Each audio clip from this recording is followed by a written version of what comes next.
काका कालेलकर के नाम से विख्यात दत्तात्रेय बालकृष्ण कालेलकर भारत के सुप्रसिद्ध शिक्षाविद, पत्रकार और स्वतंत्रता सेनानी थे। हिंदी की सेवा के लिए काका कालेलकर को याद किया जाता है। उन्होंने गुजराती और हिंदी में साहित्य की रचनाएं की। सन 1965 में उन्हें साहित्य अकादमी पुरस्कार से सम्मानित किया गया।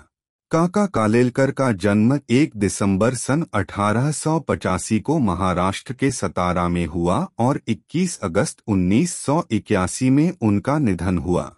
उनका परिवार मूल रूप से कर्नाटक के करवार जिले का रहने वाला था और वे वोक्कलिगा कृषक समुदाय से आते थे। उनकी मातृभाषा कोंकणी थी, लेकिन सालों से गुजरात में बस जाने के कारण गुजराती भाषा पर उनका अच्छा अधिकार था और वे गुजराती के जाने माने लेखक माने जाते थे। जिन नेताओं ने राष्ट्रभाषा प्रचार के कार्य में विशेष दिलचस्पी ली, उनमें काका कालेलकर का नाम प्रमुखता से आता है। उन्होंने राष्ट्रभाषा के प्रचार को राष्ट्रीय कार्यक्रम के अंतर्गत माना। 1938 में दक्षिण भारत हिंदी प्रचार सभा के अधिवेशन में उन्होंने कहा था, हमारा राष्ट्रभाषा प्रचार एक राष्ट्रीय कार्यक्रम है। उन्होंने पहले स्वयं हिंदी सीखी और फिर कई वर्षों तक दक्षिण में सम्मेलन की ओर से प्रचार का कार्य किया।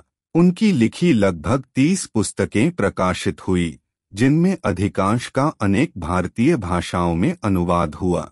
वह 1952 से लेकर 1964 तक राज्यसभा के सदस्य भी रहे।